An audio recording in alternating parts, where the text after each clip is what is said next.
तो इसमें प्रॉब्लम की बाढ़ आती है और ये टीम खड़ी भी प्रॉब्लम से हुई है। देखिए, आपका जो फंक्शन है ये जून में होना था, नहीं मई में, फिर ये जून में हो गया।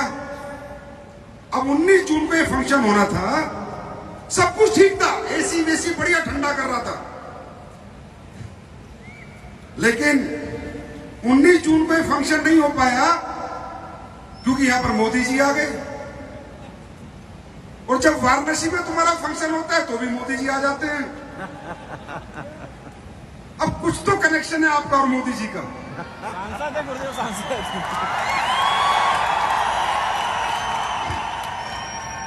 जब मोदी जी दोबारा प्रधानमंत्री बने थे तो वाराणसी के खोल में आपका फंक्शन था, तो वहां भी मोदी जी आ गए। अब इसका मतलब ये टीम कहीं ना कहीं देश की सबसे पावरफुल हस्ती से कनेक्ट है।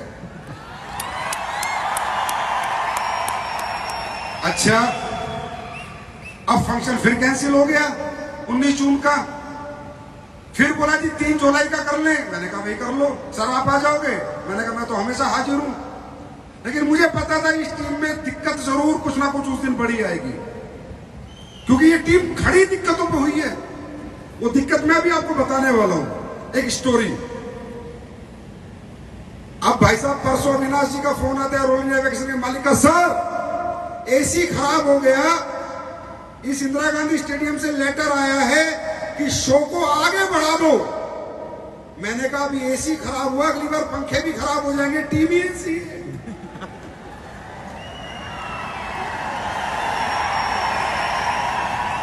इस टीम की गर्मी के आगे बड़े बड़े एसी ठंडे पड़ जाते हैं।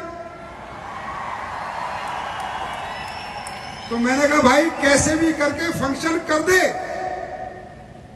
अगली बार तू कोई डेट लिखेगा तो पता चलेगा हॉल में कुछ और बड़ा कांड हो गया। तो बोला सर आप ऐसा क्यों कहते हो? मैंने कहा तू सुन कहानी, ये टीम बनी कैसे। मैं और महिपाल जी झारखंड के रामगढ़ में थे, किसी के साथ हम काम कर रहे थे, तो अचानक शिव कुमार जी कहते हैं कि संजीव सर आप डायरेक्ट वाराणसी आ जाओ। और मैं आ रहा हूं, शायद वो आ भी गए थे हमें लेने, मुझे ज्यादा ध्यान नहीं है, पुरानी बात है। तो मैंने 5 साल से अपनी जिंदगी में, मतलब 2016 से पहले 5 साल से पहले से मैंने फ्लाइट में ही ट्रैवल करता था, तकरीबन फ्लाइट में। और अगर फ्लाइट नहीं है तो राजधानी तो है ही, नहीं तो कार। तो मैंने कहा बिल्कुल शिव कुमार जी। बोला सर हम लोग वाराणसी में काम शुरू करने वाले हैं और आपको एक बार मैं मिलवाना चाहता हूं अपने लोगों से, तो आप रांची से, रामगढ़ से सीधे वाराणसी आ जाए। मैंने कहा बताइए कैसे आना है? बोला सर थोड़ी सी तकलीफ होगी। और तकलीफ तो इस टीम में शुरू हो गई थी। मैंने कहा क्या? बोला सर ना तो कार का रास्ता है, ना राजधानी का रास्ता, ना कोई फ्लाइट है। मैंने कहा फिर कैसे आना है? लोकल बस में चलना है सर।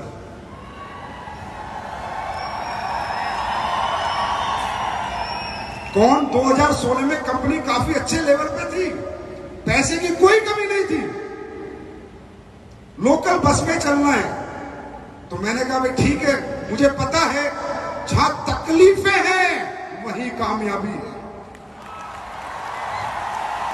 मुझे पता है। तो जी हम बस में बैठ गए। अब शिव कुमार जी ने हमें बस में ऊपर की सीट दिलवा दी। बोला सर चिंता मत करो शिव कुमार जी, लीडर का काम है मोटिवेट करना प्लेन को। बोले सर चिंता मत करो, बहुत बढ़िया बस है, गद्दे लगे हुए, स्लीपर है स्लीपर। अब साहब गद्दों के अंदर बदबू, कंबल के अंदर बदबू, पता नहीं कितने लोगों की टाट का तेल उस तकिए पे था, भगवान जाने। मैं बड़ी मुश्किल से उसमें बैठा, हम चल दिए। अब बस कहीं रुकी, मुझे भूख लगी हुई थी, तो मैंने कहा भाई खाना खाएंगे। तो बस रुकी, मतलब मैंने अपनी जिंदगी में उससे घटिया ढाबा और घटिया खाना अपने जीवन में आज तक तो नहीं देखा। बस रुकी, शिव कुमार जी बोले सर खाना खा लो। तो खाने का नाम क्या था? तड़का रोटी, तड़का रोटी, तड़का रोटी। सारा जिंदगी में रोटी सुनी पर तड़का रोटी पहली बार सुनी। जितनी भी हमसे खाई गई खाई नहीं गई। आधी रोटी में हमारे तड़क भड़क हो गए। आधी रोटी में मैं तड़क भड़क हो गया था तड़का रोटी से। फिर आगे गए, प्रॉब्लम सुनो तो पता चला कि बस से उतरने के बाद हमें एक बहुत ही बेहतरीन लीडर लेने आए हुए हैं, वो भी कार के साथ। मैंने कहा बहुत बढ़िया। बोला लेकिन सर उनको कार चलानी नहीं आती, आज पहली बार कार के साथ आए हैं। मैंने कहा साला टीम बनाने आया हूं या अपनी कमर खुदवाने आया हूं। पता चला अमित दुबे जी खड़े हैं कार लेके और जिंदगी में पहली ड्राइव मुझे बैठा के कर रहे हैं। आप समझ रहे हो? फिर ये मुझे लेके चले जाते हैं, चलो वहां पर मैं लोगों के साथ बैठता हूं। उससे पहले मैं कभी विश्वनाथ बाबा के पास नहीं गया था, धरती पे मेरा आगमन नहीं हुआ था।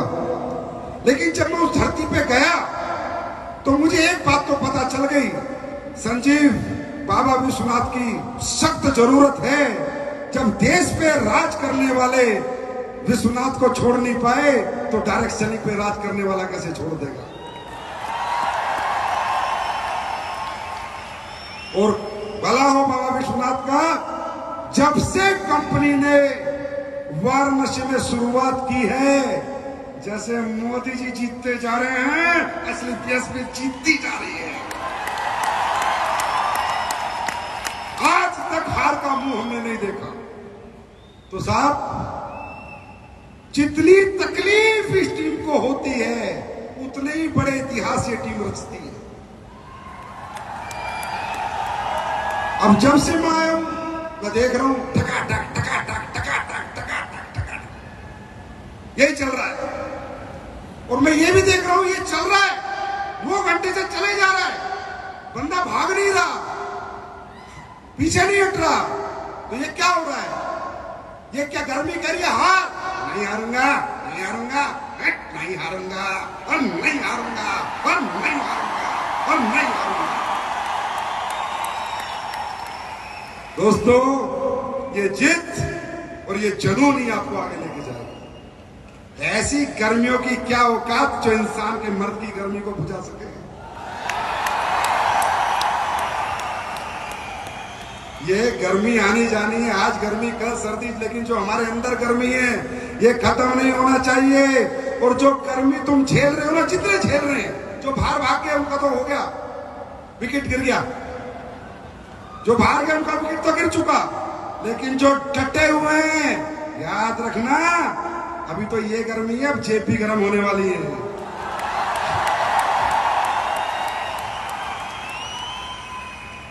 तो भाई जब जब आपका प्रोग्राम होता है तब तक मुझे पता होता है कि होने वाला क्या है। और अब ये भी पता है कि आज के बाद ये टीम क्या करने वाली है, ये भी पता है। तो सबसे पहले बहुत बहुत धन्यवाद आपका, आप सब यहां पर आए। ये तकलीफें आप झेल रहे हैं, ये तकलीफें सबने झेली हैं। किसी ने कहा है every successful man has a painful story. किसी ने कहा है हर कामयाब आदमी के पीछे एक दर्द भरी कहानी है और हर दर्द भरी कहानी का अंत सुखद है।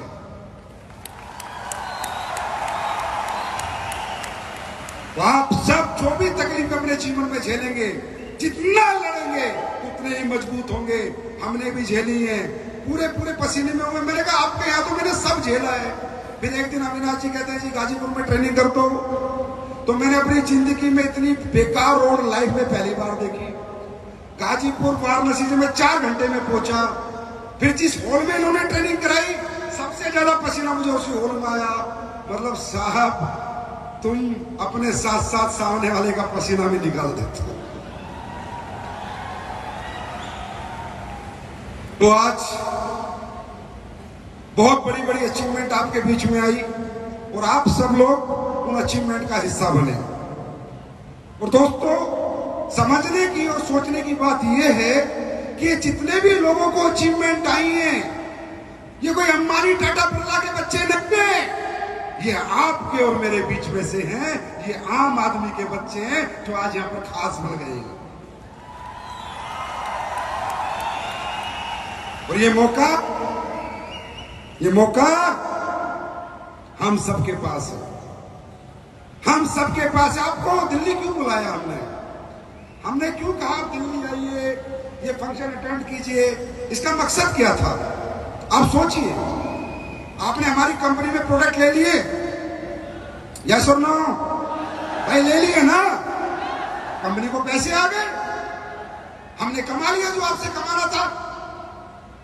जो आपको यहां पर लेके आया है उसने भी आपसे पैसे लेके प्रोडक्ट आपको दे दिए, उसने भी जो कमाना था कमा लिया।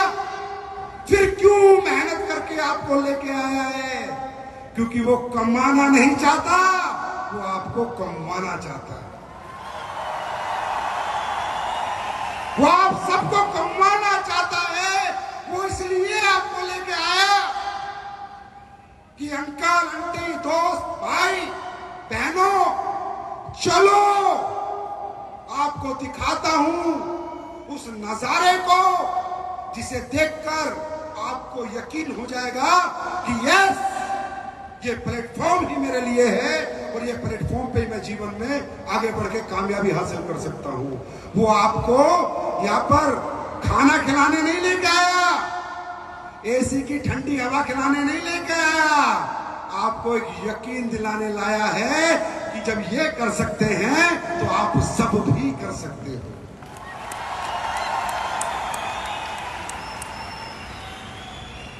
तो एक बात याद रखना, ये दुनिया अलग है। आप बाहर की दुनिया से हमारा कंपेयर करोगे तो आप फंस जाओगे, असमंजस में फंस जाओगे, आप सही गलत का फैसला नहीं ले पाओगे। और अगर आप हमारी दुनिया को समझोगे तभी आप यहां पर सही और गलत फैसला ले पाओगे। ये दुनिया अलग है, ये बाहर की दुनिया नहीं है। बाहर कोई नहीं पूछेगा आपको, हम आपको भरोसा दिलाते हैं, विश्वास दिलाते हैं, आप कर सकते हो, बड़े आदमी बन सकते हो, आप सपने पूरे कर सकते हो, आप अच्छी जिंदगी जी सकते हो, आप गरीब के घर से हो, मिडिल क्लास घर से हो, अपर मिडिल क्लास से, अपर क्लास, कोई फर्क नहीं पड़ता। और बाहर की दुनिया कामयाबी की कीमत लेती है और हमारी दुनिया कामयाबी की कोई कीमत नहीं लेती आपसे। बाहर की दुनिया में जाओगे, कामयाबी मांगोगे, पैसा मांगोगे, सफलता मांगोगे तो आपसे पूछेगा कितना पढ़ा है, कितना एक्सपीरियंस है। 12वीं है तो 10,000, बीए है तो 15,000, एमए है तो 20,000, एमटेक है तो 30,000, एमएससी है तो 25,000। बाहर की दुनिया कामयाबी की कीमत लगा के बैठी है। या तो डिग्री ले जाके दो या तजुर्बा ले जाके दो, तब आपको आपकी औकात नापते। औकात कि तेरी औकात 15,000 की है, तेरी 20 की है, तेरी 25 की है, तेरी 30 की है, इससे ज्यादा कुछ नहीं, क्योंकि तेरे पास ये डिग्री है। बाहर की दुनिया में कामयाबी मांगोगे तो टैलेंट मांगेंगे कि क्या टैलेंट है, किस बात के पैसे दूं मैं तुझे। बाहर की दुनिया में कामयाबी मांगोगे तो पूछेगा कितना पैसा लगा सकता है पैसा कमाने के लिए। बाहर की दुनिया कामयाबी की कीमत लगा के बैठी है, डिग्री के नाम पे, टैलेंट के नाम पे, दौलत के नाम पे। और हमें कामयाबी की कीमत क्या लेते हैं? आपकी हिम्मत के नाम पे, आपके जज्बे के नाम पे। हमें कोई मतलब नहीं भाई साहब आप कितने पढ़े लिखे हैं, हमें कोई मतलब नहीं आप किस घर से हैं, हमें कोई मतलब नहीं आप गरीब हैं अमीर हैं, हमें कोई मतलब नहीं आपकी उम्र क्या है, हमें कोई मतलब नहीं आपकी क्या जात है, क्या बात है, हमें कोई मतलब नहीं आपका क्या एक्सपीरियंस है। हमें मतलब है क्या आपके सपने हैं, अगर हैं तो हम आपका मतलब पूरा करेंगे। क्या सपने हैं? क्या आपके सपने हैं? और यहां पर कोई बड़ा नहीं, कोई छोटा नहीं, कोई एमडी नहीं, कोई सीईओ नहीं। ये तो डिग्रियां आप लोगों ने दे रखी हैं। कोई रॉयल एम्बेसडर नहीं, कोई एम्बेसडर नहीं। हमें रैंक मिला अपनी मेहनत के अनुसार, लेकिन ये दुनिया का इकलौता प्लेटफॉर्म है जहां हम सब एक हैं, एक हैं, एक हैं।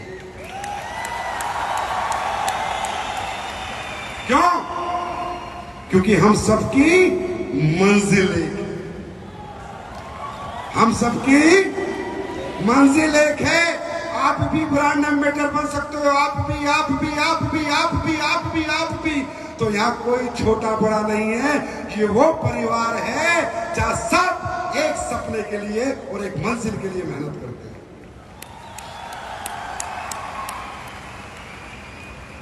ऐसी दूसरी दुनिया इस दुनिया में नहीं बनी है। और दोस्तों, जितना मैं समझ पाया हूं 15 साल में, जितना मैं 15 साल में देखता हूं, लोगों से मिलता हूं, मैं ये भी समझता हूं कि ज्यादातर लोग यहां सपनों के लिए नहीं आते, जरूरतों के लिए आते हैं। किसके लिए आते हैं? जरूरतों के लिए आते हैं। और जरूरतों की कोई कीमत नहीं होती, जरूरतों की कोई कीमत नहीं होती। मैं आप सबसे पूछता हूं, क्या आपके घरों में भी आज तकलीफें हैं या नहीं? परेशानी है या नहीं? जरूरतें हैं। कोई किराए के घर पे रहता होगा, किसी का 1 कमरे का घर होगा, किसी का 2 कमरे का घर होगा, किसी को कोई मोटरसाइकिल पे होगा, कोई साइकिल पे होगा, कोई कार में होगा, किसी के बच्चे अच्छे स्कूल में होंगे, किसी के सरकारी स्कूल में होंगे, किसी के माँ बाप बीमार होंगे। कोई ना कोई जरूरत, कहते हैं जरूरत ही आविष्कार की जननी है। और इस दुनिया में कोई भी आदमी अगर प्रयत्न कर रहा है, प्रयास कर रहा है, मेहनत कर रहा है, तो अपने परिवार की जरूरतों के लिए कर रहा है, ना कि सिर्फ सपनों के लिए। किसके लिए कर रहा है? सिर्फ जरूरतों के लिए कर रहा है दोस्तों, ना कि सपनों के लिए। तो एक बात याद रखना, ये व्यापार, ये डायरेक्ट सेलिंग इंडस्ट्री हमारा किसी का शौक नहीं है, हमारा किसी का शौक नहीं है। घर घर जाना, लोगों को समझाना, लोगों को प्रोडक्ट बेचना, उनसे पैसे लेना, ये किसी का शौक नहीं है। ये शौक बनाना पड़ता है क्योंकि इसके सिवा कोई रास्ता नहीं है, इसके सिवा कोई रास्ता नहीं है। ये हमारी मजबूरी है।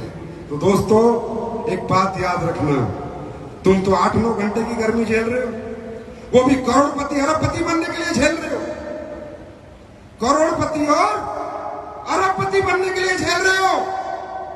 अगर जरूरतों की कीमत पता करनी है तो उस फौजी से पूछो जो जैसलमेर के 52 डिग्री टेम्परेचर में पूरी गर्मी का मौसम निकाल रहा है, सिर्फ इसलिए कि परिवार की जरूरतें पूरी करनी है।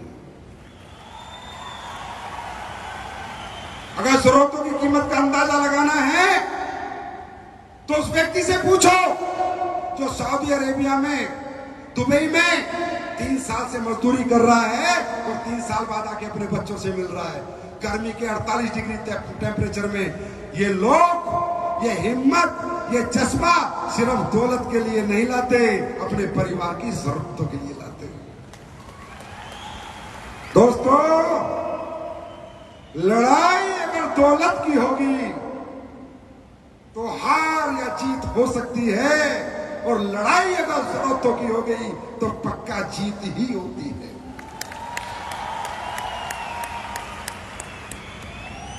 तैयार हैं? तैयार हैं? तैयार हैं? और सुनो, तकलीफें तो झेलनी पड़ेंगी, इसके लिए तैयार है ना, क्योंकि दुनिया में 2 तरह का सुख है और 2 तरह का दुख है। 2 तरह का सुख है और 2 तरह का दुख है। एक सुख है मानसिक सुख और एक है शारीरिक सुख। एक दुख है मानसिक दुख और एक दुख है शारीरिक दुख। ये आप सबको फैसला करना है, ये हॉल छोड़ने से पहले, किस सुख के साथ जीना है और किस दुख के साथ जीना है। दुनिया के अंदर जितने भी लोगों ने शारीरिक सुख को अपनाया है, आराम से सोना, आराम से उठना, गांव में पेड़ के नीचे जाके ताश खेलना, पूरे दिन गपशप मारना, होते ना लोग, आप लोग भी जाते हो कि भाई साहब काम करना, काम और मैं तो आराम करता हूं, है ना। मुझे कोई काम का शौक नहीं है, मैं तो आराम करता हूं। जितने भी शारीरिक सुखी लोग इस समाज में आपको मिलेंगे सब मानसिक दुखी होंगे। लड़की की शादी में कर्जा, घर में कर्जा, घर किराए का, फटे हाल, फटी चप्पल, फटा निक्कर। शारीरिक सुख वाला हमेशा बोलता रहेगा गवर्नमेंट कोई योजना नहीं ला रही, कुछ फ्री नहीं कर रही, पेट्रोल का रेट महंगा हो गया, दालें महंगी हो गई। जो शरीर को सुखी देते हैं ये गवर्नमेंट पे डिपेंड रहते हैं, और जो शरीर को दुख देते हैं ये खुद पे डिपेंड रहते हैं। शारीरिक सुख और मानसिक सुख। गांव में जाओ, अपने अपने गांव में, बोला जी किसान पैसे नहीं कमा रहा, ये पैसे नहीं कमा रहा, जाओ देखो तो सही। 2 घंटे से ज्यादा काम नहीं करते, 2 या 3 घंटे पूरे ताश खेलते, पूरे दिन ताश खेलते, और फिर कहते हैं पैसे नहीं आए। गवर्नमेंट कोई योजना नहीं चला रही, क्योंकि ये योजना पे आधारित लोग हैं और हम खुद पे आधारित लोग हैं, समझे। एक व्यक्ति हो जाए तो शरीर को दुख देता है, शरीर को दुख। जितने भी दुनिया में कामयाब लोग हैं शारीरिक दुखी हैं, मानसिक सुखी हैं। विराट कोहली, महेंद्र सिंह धोनी, शाहरुख खान, अमिताभ बच्चन, अंबानी, टाटा, बिरला, मोदी जी 16 घंटे डेली काम करते हैं हमारे देश के प्रधानमंत्री, 16-17 घंटे। क्या शरीर से सुख है? ना खाने का टाइम है, ना सोने का टाइम है। अंबानी 18 घंटे काम करता है, क्या शरीर से सुख है? अरे सुख है क्या? है क्या? ना खाने का टाइम है, ना सोने का टाइम है। विराट कोहली रोज प्रैक्टिस करता है, रोज सुबह ग्राउंड में पसीना बहाता है। अब इंग्लैंड में मैच, कल अफ्रीका में, परसों दिल्ली, फिर कलकत्ता फ्लाइट, फिर बेंगलोर फ्लाइट, फिर चेन्नई फ्लाइट। पता ही नहीं चल रहा जिंदगी कब निकल रही है। शरीर से दुखी है,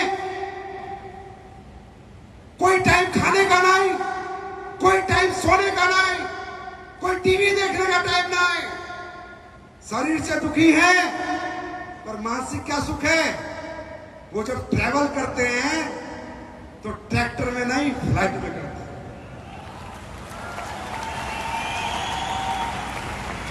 वो जो खाते हैं वो मजबूरी का नहीं, मर्जी का खाते हैं। जो शरीर को दुख देते हैं, वो जो पहनते हैं वो मजबूरी का नहीं, मर्जी का पहनते हैं। अंडरस्टैंड? और शारीरिक दुख है। अब मोदी जी से कोई कहे सर आपको 16-17 घंटे अपने शरीर को इतना भी सुख नहीं देते, शरीर से दुखी, पर मानसिक सुख क्या है? I am the prime minister of India. यह है मानसिक सुख। तो ये ज्यादातर फेलियर लोग शरीर को कष्ट देना नहीं चाहते, और कामयाब लोग इस शरीर को रगड़ देते हैं, रगड़।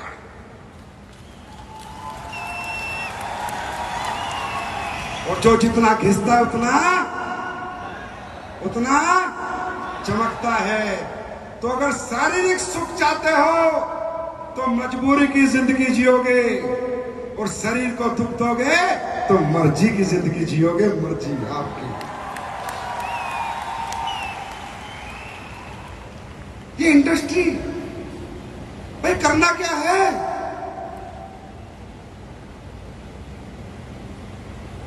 शरीर को दुख दे रहा हूं।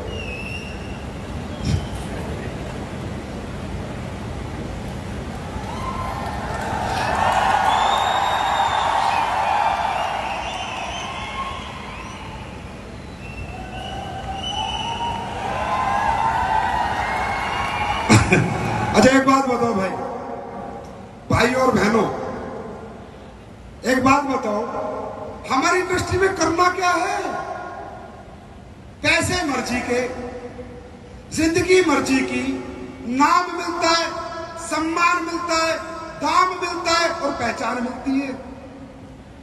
जहां नाम भी मिले, सम्मान भी मिले, पहचान भी मिले, पैसा भी मिले, अगर वो नहीं करोगे तो और क्या करोगे?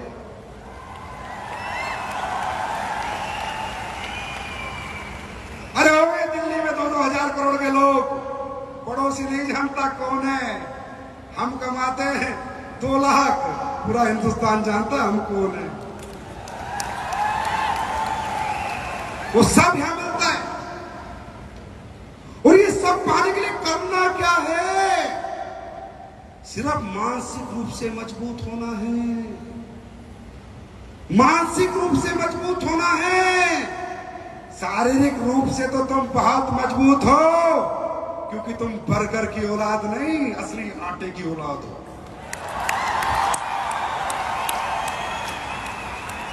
तुम किसी सेठ के बच्चे हो क्या?